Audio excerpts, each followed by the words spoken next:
Bir hafta önceden gelip bütün organlarını bağışlamıştı. Gözünü, kalbini böyle bütün organlarını bağışlamıştı. Ben o kıza çok etkilendim. Gece mutfakta ben bulaşık yıkıyordum. Bir baktım ki kapı girdi, içeri girdi. Allahu Ekber. İçeri girdi. Abla dedi bakar mısın? Arkamı döndüğümden o kız var. Deprem değildi, bir kıyamet gibiydi. Yollar yok, mahalleler yok.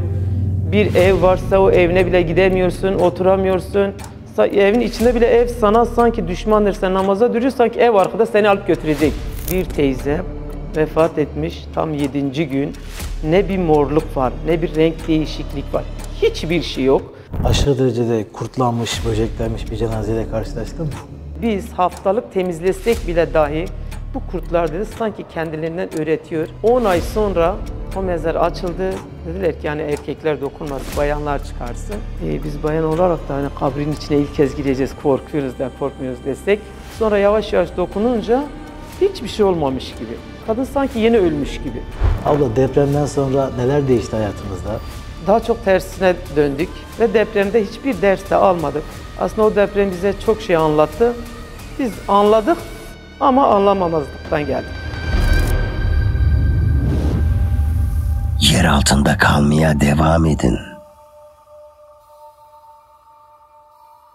Evet efendim, yer altına hoş geldiniz tekrardan. Ben Deniz Muhammed Bahçecik. Bugün çok kıymetli bir ablamızla birlikteyiz. Adıyaman'da Gassal ablamızla birlikteyiz. Ablacığım hoş geldin. Hoş bulduk. Nasılsın? Teşekkür ederim. Çok şükür elhamdülillah. Siz nasılsınız? Elhamdülillah bizlerdeyiz. Senin gül yüzünü gördük, daha iyi olduk abla. Allah Bu arada razı olsun. mutlu bir haberle başladık programımıza. Tam girmezden evvel sana bir haber geldi ve sen de Nisan ayında inşallah umredesin. İnşallah. Allah gittiğin umreni kabul etsin inşallah. Amin. Bizlere dua et. İnşallah. Yüksek ihtimal ben de orada olacağım abla. Belki karşılaşırız orada. İnşallah. Burada karşılaştıran orada da karşılaştırır herhalde. İnşallah. Allah razı olsun. Ablam seni tanıyabilir miyiz? Kaç yaşındasın? Kaç seneden beri bu işi yapıyorsun? İsmimle başlayayım. İsmim Halise Şimşek. 49 yaşındayım. 8 yıldır bu işi yapıyorum. O şekil başladık. Nasıl başladın abla mesleğe? İlk yani seni buraya sürükleyen ne oldu? Eşim vefat etmişti, çocuklarım küçüktü. Biz İşkur üzerinden geldik. Abiler tavsiye etti. Eğer sen burada işte hani başlamak istersen gel başla, en azından evdesin. Cenaze çıktığı zaman seni evden alırız. Gelip cenazeni yıkarsın, eve de gidebilirsin. Bu da benim biraz şeyime geldi. Hani hem çocuklarıma bakabildim. Yakın olduğu Hem de için. işime gelip ikisini bir arada götürebildim. O şekil başladık. Allah hayır çıkarsın inşallah. Allah razı Peki ilk başlarken korkmadın mı abla cenazelerden? İlk başta biraz korku değil de biraz bir şey vardı. Hani böyle insan kokuya veya ağır olanlar, sonuçta insanız, böyle acıyorduk, üzülüyorduk. Ben ilk başladığım ilk bir ay içinde 7 kilo verdim. Yemek yiyemiyordum, şey yapamıyordum ama ondan sonra şimdi ise çok şükür elhamdülillah gecesi sabaha kadar bile onlarla yatabiliriz. Hiç bilmeyiz. İnsan alışıyor değil mi abla? Yani girdikçe İnsan alışıyor. böyle mesleğe girdikçe, özellikle mesela cenaze gördükçe alışıyor. Aynen Bir öyle de böyle abi. hani cenazelerle ilgilendikçe insan aslında ölümü hatırlıyor. Bakıyorsun ki bir gün kapını Tabii çalacak ki. bu yani. Tabii ki insan onların içinde olduğu için bazen hani gösteremiyoruz ama sonuçta yine de biz sürekli onları gördüğümüz için dünyadaki olan her şeyden yani soğuyoruz. Mesela sonuçta ölüm var, ben bunu ne yapacağım? Ölüm var, ben bunu ne yapacağım? Hani ne kadar çalışsak da o sürekli bizim içimizdeki bir şey var. Deprem günü burada mıydın? Cenaze yıkıyor muydun? Hazırlıyor muydun? Buradaydım.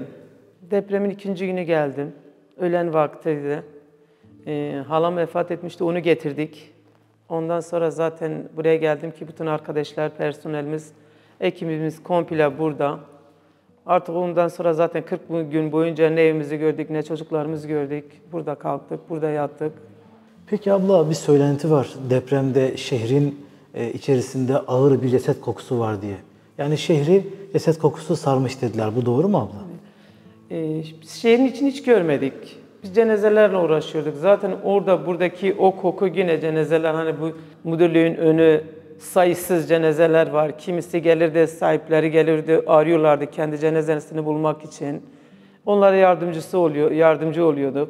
Ve 3. günü zaten Erzurum'da bir ekip geldi bize yardım etme. Allah bin kere onlardan razı olsun. Onlar bayağı bizimle bir dost, bir kardeş gibi oldular. Bizimle beraber yatıp kalktılar. 15 gün boyunca buradalardı. Bayağı bir faydalar dokundu bizde. Abla nasıl bir şeydi? O kadar cenaze yerdeyken onlarla O cenaze ilgilenmek. yani o tarif edilmeyecek bir şey. Gerçekten bazen bile pencereden oturup daldığımız zaman hala o şey gözümüzün önüne geliyor. Bir deprem değildi, bir kıyamet gibiydi. Çünkü o arada içindeydi, o 3. günüydü. Genç bir kardeşimiz geldi. 25 yaşlarındaydı. Orada 4 tane cenaze vardı, başından durmuş. Böyle bana sarılacak gibi. Abla bunlar hepsi bizimki bitti. Abla ben tek kaldım. Abla ben tek kaldım. Meğer bir polismiş, yeni göreve atanmış. O gece de teyzeler falan gelmiş. Yani çocuk o kadar bekliyor ki ben hemen kucak açayım ki bana sarılsın. Çünkü diyor ben herkesimi, bütün ailemi kaybettim. Ben o çocuğu hiç unutamıyorum. Hatta diyorum keşke telefonu bilseydim, ona ulaşabilseydim. Bayağı da ben içeri girdim, arkamdan geldi. Uğraştım, arkamdan geldi. Sonra annesine, bacısına temin abdestini verdik. Yani böyle olunca insan unutamıyor. Ne kadar gülse de, gezse de, eğlense de aklımıza geldikçe zaten ki unutmak imkansızdır. Abla her gün cenaze görüyorsun aslında. Senin için cenaze görmek normal bir şeye dönüşmüştür. Ama o gün o kadar çok cenaze gördün ki. Korktun mu? Korkmadık. Aslında o gün hepimiz bir şeydi. Sanki böyle kıyamet kopmuş, hepimiz ölecekmişiz, hepimiz gidecekmişiz gibi. Yani o anda hiçbir şey düşünemedik. Biz onları gördükçe böyle hani bize o kadar çok normal geldi ki artık o depremin korkusundan mıydı? Bilmiyorum, ben sürekli hani biz habire onlarla uğraştık zaten. Onu kaldır, ona yetiş, onu temin abdestini ver. Zaten sıra yani durup da düşünecek fırsatımız yoktu. Çünkü her bir araba geldiğinden arabanın üzerine böyle üst üste atmışlar. Arabada 10 tane, 5 tane, 4 tane, 3 tane. Daha hatırlıyorum bir genç vardı, annesinin motorun arkasına koyup getirmişti. Kızdaki araç bulamamış, o aniden bulup getirmiş. Hani yüzler değil, onlar değil çünkü binlerce cenaze vardı. Peki abla hiç bekledin mi sen de ölmeyi o anda? Vallahi bir an insan düşündü, düşünmedi değil. Hani bittikten sonra bile dahi sen gidiyorsun bir bakıyorsun ki yollar yok, mahalleler yok. Bir ev varsa o evine bile gidemiyorsun, oturamıyorsun. Evin içinde bile ev sana sanki düşmandır. Sen namaza duruyorsun sanki ev arkada seni alıp götürecek. Yani o korkuyla diyorum ya Rabbim her gün bu korkuyla yaşayacaksak yani biz geçseydik ki bundan daha iyi olur. Dedik yani demedik desek yalan olur. Peki kıymetli ablacığım, sence tahmini kaç tane cenaze vardı? 4200 falan buraya ait olan. Ama hani çok dağıldığımız zaman biz mesela hani Karapınar'a gitti, köylere gitti, yerlere gitti. En son bizdeki sayı 9000'di. Yani 9000 bir cenaze de kolay bir şey değildir. Yani bir memleketin bitişidir. Cenazelere kefen var mıydı abla? Biz o cenazelere ne kefen sardık ne de yıkadık. Hani bazen diyorlar yıkandık, biz hiçbirini yıkamadık. Elbisesiyle gelen battaniyenin içinde o şekil gömüldü. Cenaze torbasıyla gelen o şekil gömüldü. Biz sadece açıyordum bazen şey yapıyordum. Üzerine takıları vardı, aileleri bazen istiyordu. Onu işte üstüne açıyordum ya takısını çıkarıyordum. Ailesine veriyorduk. Bazen çıkaramıyorduk mesela, biz söyleyemiyorduk ama ailesi bir tane kız geldi. Ablam ne olursa annemin küpesini ver ama annesinin küpesi bir tanesi var, bir tarafı da yok. Yani kulağı da yok, küpesi de yok. Çare bulamayınca ben dedim ki belki depremden düşmüştür dedim. Kulağında yoktur. Tabii ki ona bu şekilde demedim. Mümkün değil. Anlatmak bile mümkün değil çünkü çok şeyle karşılaştık. Abla cenazeler arasında hiç tanıdığın birisi var mıydı? Evet. Abimgilin gelini var. Kendisi İstanbul'da oturuyordu. Burada adam annesi, babası ve kardeşi. Tam 9. günü çıktılar. 9. gece akşam üstüydü çıktılar. Annesi zaten yüz simyası çok görmek istedi. Hala illaki annemi görmek istiyorum. Görecek gibi olmadığı için göstermedim. Diğerlerini de açmadım. Erkek oldukları için yüzlerine bakmadım. Ya zaten o anda biz hani bu benim akrabamdır, bu yabancıdır diye bir şey aklımızda geçmedi. Ben kendi açımda dedim ki bu cenazeler hepsi benim. Benim komşum, benim arkadaşımın annesi, arkadaşımın ablası yani hep bizimlerdi. Yabancı bir kimse değildi. Hepsini kendimiz olarak gördük. Peki duygularına hakim olamadığın böyle ne yazık ki ağlamak zorunda kaldığın bir durum oldu mu abla? Biz o tür şeylerde çok sık rastlıyoruz. Hatta bundan bir ay bile olmadı. Genç bir ablamız vefat etmişti. 3 tane kızı vardı. Kızları geldiği zaman göstermek istediler. Bu çocukları biz cenazeden ayıramadık. Sonra döndü tekrar hocam illa ki annemin yüzünü görmek istiyorum. Annesine seslendi. Anne ne olursun giderken Allah'a söyle beni de senin yanına alsın. Bu beni çok duygulandırdı. Bayağı kötü oldum. O kızla ben çok ağladım. Bazen oluyor yani insan sonuçta insanız. Ne kadar içinde olursak olalım kaldıramadığımız şeyler de oluyor. Peki abla deprem gününde özellikle böyle cenaze yakınlarıyla hiç unutmadığın bir diyalog yaşadın mı? Yok yaşamadık ama bir kadın geldi bana. Ben dedi 15 yıl sonra benim bir çocuğum doğdu dedi. Bir tek kızım var dedi. Ben kızımı yıkamadan asla kaldırmak istemiyorum. Kadın eve gitti, suyu ısıttı, vermedi. Kızı da yeni evlendirmişti. Onun da bir kızısı olmuştu. Eve gittim, yıkadım evde. Onu kefen falan, battaniye her şeysi kadın ayarlamıştı. Sardık, onu tabutun içine koyduk. Çocuğunu da onun kucağına koyduk. Bu bir anne için zor bir şeydi. Yani kadın 15 yıldan sonra evladını kaybetmek kolay bir şey değildir. Peki abla hiç böyle ibretlik bir an yaşadığın oldu mu? Ya ibretlik bir genç kızımız vardı. Bir hafta önceden gelip bütün organlarını bağışlamıştı. Bir hafta sonra da bağışlamıştı. Bir hafta sonra da ölmüştü. Artık intihar mıydı neydi bilemiyorum. Gözünü, kalbini böyle bütün organlarını bağışlamıştı. Ben o kıza çok etkilendim. Hem yıkarken de aklıma hep şöyle geliyordu.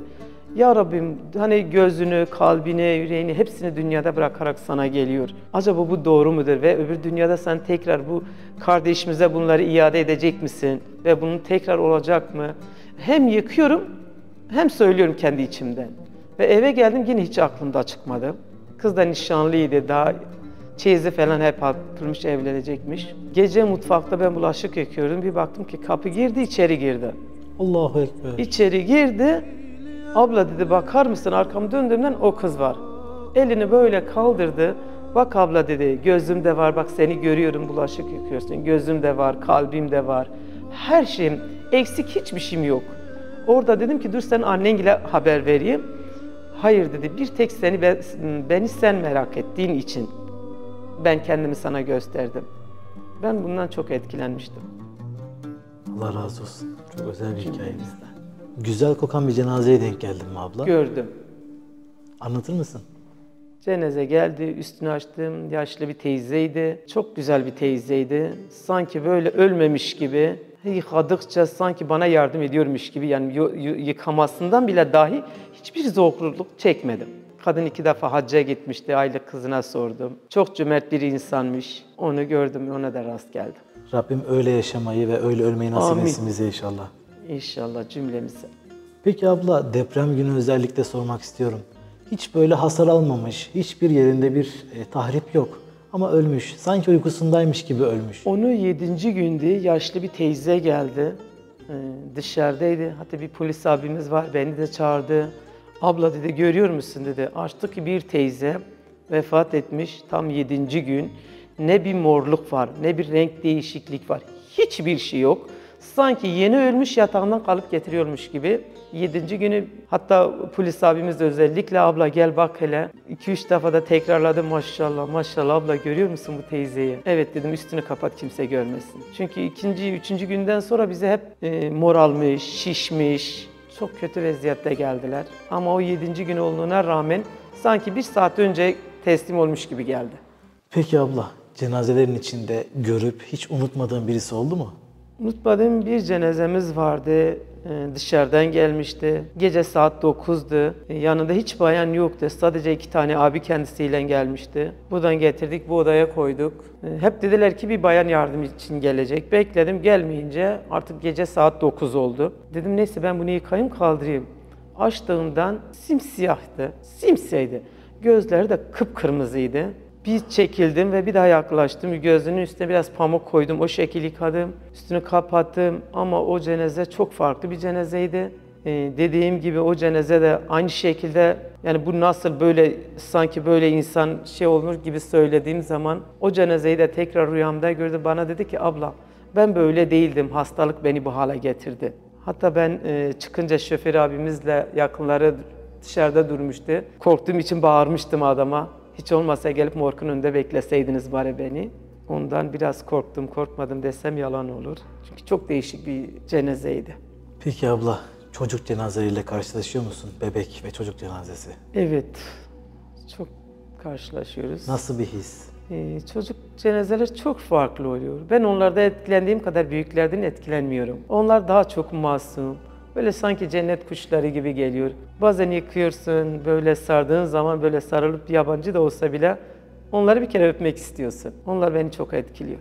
Abla depremden sonra neler değişti hayatımızda? Vallahi biz kendi hayatlarımızı düzeltemedik. Daha çok tersine döndük ve depremde hiçbir ders de almadık.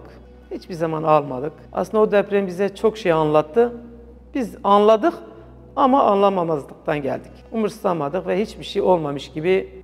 Doğrudur, hayat devam ediyor ama yani bir şeyler insanın hayatında kalmalı ama biz onu hayatımıza eklemedik. Ne yazık ki ders alamadık. Aslında Hiç almamız gerekir. Depremler Hiç bir olmadı. ikaz, bir uyarı. Bana göre bence eskisinden daha kötü olduk.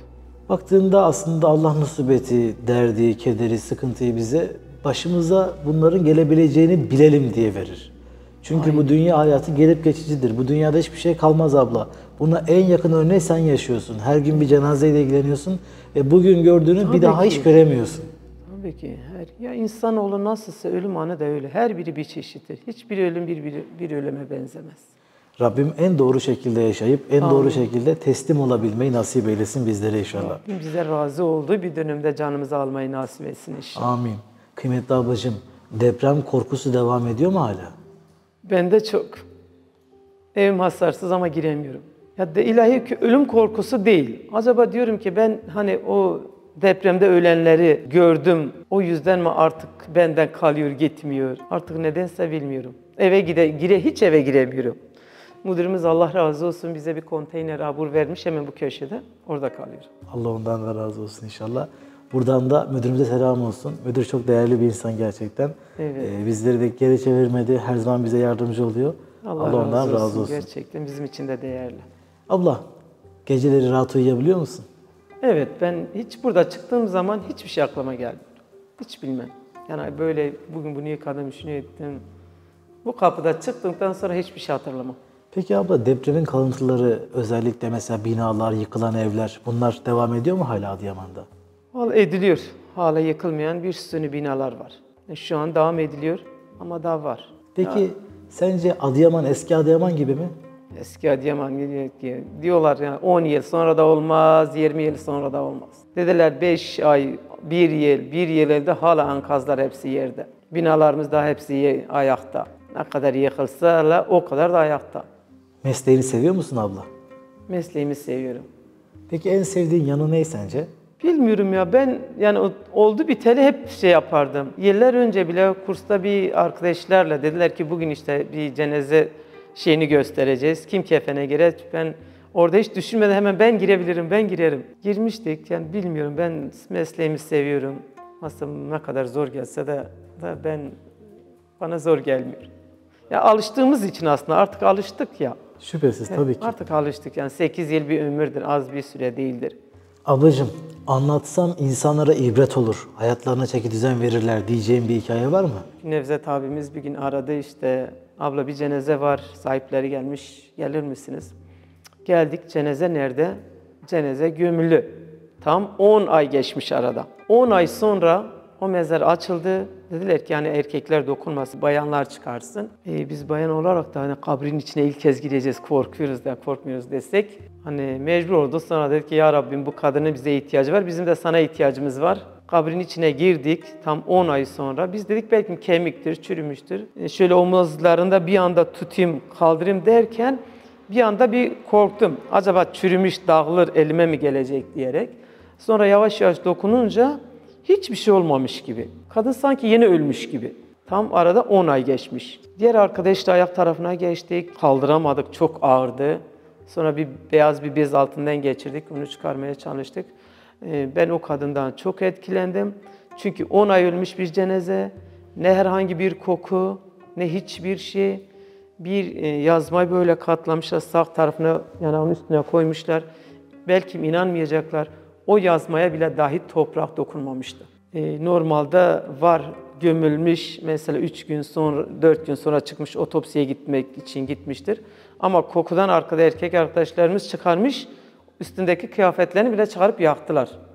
Ama bu 10 ay olunca gerçekten beni etkiledi. Ve o teyzemize hiçbir şey olmamıştı. Hiçbir şey. Dünyası güzel olunca ahireti de güzel oluyor. Kabri de güzel oluyor. Güzel olunca da insan hiçbir şey olmuyormuş. Nasıl yaşarsan öyle ölürsün. Nasıl ölürsen de öyle dirilirsin diyor. Rabbim öyle yaşam sürmeyi nasip eylesin bize inşallah. Amin inşallah. Peki abla sence yıkadığın cenazeler senin onu yıkadığını hissediyorlar mı? Bence hissediyorlar. Şu şekilde hissediyorlar. Bir tane teyzemiz var, hatta benim komşumdu. Sobada zehirlenmişti, otopsi yapılmıştı. Bayağı biz, Allah beni affetsin, bunu her zaman söylüyorum. Biz 2 tane de arkadaşımız vardı, 3 kişi yıkayacaktık. Ben dedim böyle yapacağız. Söyle arkadaş da çok müdahale edince ben de çekildim, karşıda durdum, baktım. Ama arkadaşın yaptığı hareketler hep yanlıştı. Bile bakarak bildiğim halde sustum ve sırtımı diğer taşa dayadım, izledim. Ertesi gün oldu, 2 gün gitti. 3. günde baktım ki biz hepimiz, ben, o kadın, bir tane hocamız var, orada duruyoruz. Kadın kalktı, mezarlığın üstünde oturdu, bana seslendi. Ben o kadar sana seslendim. Beni bunların elinden al, sen niye beni bunların elinden almadın? Ve sen niye bana yardım etmedin? Ben istedim ki sen beni yıkayıp kaldırın. Beni niye onlara bıraktın? Bu şekil benimle konuştu. Ben o günden beri insanlar yıkarken demek ki yani hissediliyor, demek ki biliyorlar ki ben o yüzden ona inanıyorum. Peki abla, aşırı derecede kurtlanmış, böceklenmiş bir cenazeyle karşılaştın mı? Vardı abi. Bir tane teyzemiz vardı. Yatak yarası. Da dediler ki 9 aydır yatalak. Yani sırtından aslında hiçbir şey kalmamıştı. Sırtı komple ama sırtın ortasında bir yara var ki taşın üstünde bir havuç kurt çıktı. Kızına sordum niye? Dedi ki abla dedi biz haftalık temizlesek bile dahi bu kurtlar dedi sanki kendilerinden üretiyor. Her haftada bir temizlesek bile yine de doluyor. Ne hissettin abla öyle görünce? Üzüldüm. Bir yanda çok üzüldüm. Acaba ya Rabbim dünyadaki hani bilmiyorum orada yani ifade edilmeyecek bir şey. Bu insan nasıl yaşadı? Bu acıyla nasıl dayandı? Hani yatak yarası bir değil en az 10 yerinde açılmıştı. Ama orası daha farklı bir şeydi. Bilmiyorum, çok duygulandım. Cinayete kurban gitmiş bir cenazeyle karşılaştın mı abla? Karşılaştık. 2 tane bayan vardı. Artık neyse sorun bilemeyiz. Birbirini öldürmüşlerdi. O cenazeler ikisini ben yıkadım. Fazla şey yapmadı zaten normaldi. Yani normal bir cenaze olarak geldi bize. Normalde ölen öyle çoğu daha bir 15-20 gün önce zaten eşi öldürmüştü. 5 kurşun vurmuştu. Omuzundan, sol omuzundan, boşluğundan, sırtından ve kafasından. Yani sonuçta bir insandır. O tür şeylerle sürekli karşılaşıyoruz. Hani bir değil. Artık alışmışız diye mi etkilenemiyoruz bilmiyorum. Hani ne kadar etkileniyoruz ama böyle desek ki çok şey olmuyoruz. Çünkü sürekli rastladığımız bir şey. Peki intihar eden birisine karşılaştın mı abla? Evet abi intihar. Günümüzde intihar çok meşhur olmuş. Hemen her ay yani ayda bir kere ki mutlaka intiharı yıkıyoruz. Zaten genelde çoğu asıyor. Hani boyundan astığı için biraz yüzü morarıyor. Ondan sonra da yani normal bir cenazedir. Öyle bir değişiklik olmuyor. Peki kıymetli ablacığım, depremden sonra özellikle intiharlar arttı mı? Depremden sonra intiharlar daha çok oldu. Ya bilmiyorum mesela bir adam geldi geçenlerde 60 yaşındaydı. Biz dedi ki kızı biraz tanıyorum. Hatta o söyledi bana sizin hocalarınız da söyledi hani babam intihar etmiş nasıl? Niye? Dedi ki babam mal varlığı çoktu. Hepsini kaybetti. Kaynanasıyla yaşamaya çalışınca artık kaldıramadı dedi. Kaldıramayınca da gitti kendini intihar etti. Onun dışında da günümüzün gençleri zaten. Gençler hep. Yani zaten öyle böyle yaşlar normal ama gençlerimiz ya bir kız için ya babası için bir silah vurmuştur ya bir şey almıştır. Yani intiharlar çok. Hep 19 yaşında, 20 yaşında, 21 yaşında, 16 yaşında intiharlarımız gerçekten çok. Rabbim mağfiret eylesin inşallah. Amin. Peki farklı bir dinden mesela Hristiyan birisini yıkadın mı abla? Hristiyan değil de Hazreti Ali'nin şeyinde Şia mı diyor? Şia. Ondan bir tane yıkadım. Getirdiler burada. Çok farklı. Onlar dedi ki biz şey yapmıyoruz. Sizin gibi melez sabunla köpükle yıkamıyoruz. Ben de bir kova istediler. Çamur getirmişlerdi. O toprağı böyle çamurlu su yaptılar. Komple o çamurlu suyu döktüler. Sonra duruladılar. Sonra da her tarafına kuru topraktan. Omuzlarında, dizlerinden, ayaklarına böyle kuru kuru toprak yaptılar. Onlar çok farklıydı. Onlar öyle yaptı. Onun dışında da başka görmedim. Peki geceleri cenaze yakıyor musun abla? Olunca yıkıyoruz abi. Sahibi isterse, saat gecenin kaç olursa da olsun biz yıkıyoruz. Korkuyor musun gece yıkarken? Yok, korkmuyorum. Peki çevrendeki insanlar senin gassal olduğunu duyduğunda böyle endişe ediyorlar mı? Evet abim ondan çok yaptı. Hatta bir taziyeye gitmiştim. Kadın elimi tutmuştu. Ondan sonra bu kadın cenaze yıkıp deyince kadın gidip elini yıkadı. Ben hatta çok üzüldüm. Pandemi döneminde böyle bir sıkıntıyı çok yaşadık. Yani bile bile insanlar bizden kaçıyorlardı. Bunlar cenaze yıkıyor, bunlardan yaklaşmayın. Bir tane yengem vardı, sokakta beni görseydi içeri kaçardı. Çok şükür elhamdülillah o 3 defa yakalandı, biz hiç yakalanmadık. Bu da Allah'ın bir hikmetidir. Elhamdülillah. Peki kıymetli ablacığım, cenaze yakınları hemen burada cenazesini bekliyorlar ve ne yazık ki üzgünler, ağlamaklılar. Evet. Bu sende nasıl bir his oluşturuyor? Ya bazen başımıza topluyorlar, bağırıp çağırıyorlar. O anda bir içimizde kızmak istiyoruz ama sonra da böyle gerileyip düşünüyorum. Ben diyorum ki hani bu onların son görüşü. Nasıl olsa bir daha görmeyecekler. Ya kızıdır, ya oğludur, ya kardeşidir. İzin veriyorum yani diyorum gelsinler de görsünler, yıkamaya yardım etsinler de. Ben o yüzden hiç yapamıyorum. Allah senden razı olsun inşallah. Sizden de razı olsun. Peki cenazelerde oje, ruj, makyaj durumlarında ne yapıyorsunuz abla? Vallahi hani biraz önce dediğin gibi hani insanoğludur hangi amel üzerine ölürse o amel üzerine dirilecek. Bana kalsa hiç dokunmam ama bazen yakınları tepki gösteriyor. Hatta biri burada bekletip çarşıya gittiler, getirdiler silmek için. Aseton. Aseton getirdiler, onu ilaçlamaya bayağı bir uğraştılar. Meğer silikonluymuş. Gitmedi yani gitmese gitmiyor ayağında, parmaklarında. Bayağı bir uğraştılar gitmediği için mecburen öyle gömdük. Zaten cenaze teslim olduktan sonra ona hiçbir şey yapılmaması gerekiyor. Saç kesmek olmuş, tırnak kesmek olmuş. Yani o artık o şekil ruhunu vermiş Rabbime. Önemli olan o anın teslim olması. Bence karışmıyoruz o şekil gidiyor. Peki abla bu soru benim için özel bir soru. Merak ettiğim bir soru. Sizin ruhaniyetinizle ilgili. Bir gassal olarak ölmekten ve gazetelerde yıkanmaktan korkuyor musun? Korkmuyorum ama bazen kendimi onun yerine koyuyorum. Ben diyorum ki bak yani biz yani dünyanın ne peşine düşmüşüz? Bu kadar ne diye çalışıyoruz? Bu kadar ne diye mal birikiyoruz? Şimdi biz kadınlar birikmeyi severiz, birikiriz. Yani bunu aklıma getirmiyorum değil. Bak mesela bu teyze, bu abla gitti, hiçbir şey kendine götürmedi. Bazen durumları çok iyi. Yani çok zenginler. Buraya geliyorlar ama başına örtecek bir yazması bile yok getirmemişler, unutmuşlar. Ya biz ya kendi çantamızda çıkarıp veriyoruz. Ya bizde yoksa orada bir parça bez koparıp başına sarıyoruz. Diyorum ki bak bile kısmet olmayınca kendi malından sana bir yazma bile dahi kısmet olmuyor. Gerçekten olmayınca olmuyor. Peki kıymetli ablacığım bizim kanalımızı biliyor muydun daha önceden? Bilmiyordum. Hiç izledin mi, denk geldin mi videolarımıza? Yok öyle bir gün bir arkadaş bak dedi, biliyor musun bak dedi, bak bunlar da dedi sizin gibiler var dedi. Yani dedim 2 yıl falan oldu. Artık ondan sonra ara sıra takip etmeye başladım. Allah razı olsun. Peki gençlerimize bir öğüt vermek ister misin? Ya gençlerimiz, bu devrin gençleri çok zor. Gerçekten çok zor. Ve hiçbirimizin bir hazırlığı yok. Hiçbirimizin ahirette gidecek, kendimizde güzel götürecek bir şeyimiz yok. Rabbim inşallah bizi affedecek bir şekilde canımızı almayı nasip etsin. Ama şimdi bu gençlere hiçbir şey diyemiyorsun. Yani sen bir şey söylediğin zaman onlara öyle ters geliyor ki sanki sen onlara küfür etmişsin. O yüzden bende var, benim 4 tane çocuğum var. 13 yıldır babaları ölmüş. Yani ben isterdim onu baştan beri, hatta küçükken okutmaya çalıştım, Kur'an kurslarına da gönderdim. Ama büyüdü, gücümden çıktıktan sonra değişik oldular. Şimdi de hiç ne gücüm yeter, ne anlatmaya, ne söylemeye. Rabbim hidayet versin hepsine. Gerçekten şimdiki gençleri, bizim evlatlarımız değil, onlar televizyonla, telefonun, internet çocukları. Şu anda Efendimiz Aleyhisselatü Vesselam'ı karşında görüyor olsaydın, ona ne söylemek isterdin? Mümkün mü? Vallahi hiç... Yani söyleyecek bir kelime bulamıyorum.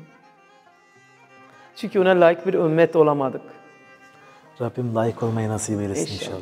Rabbim bize birçok şey verdi ama biz ona hiçbir şey veremedik. Keşke verebilsek. Ağzına yüreğine sağlık. İyi ki varsın. İyi ki geldin.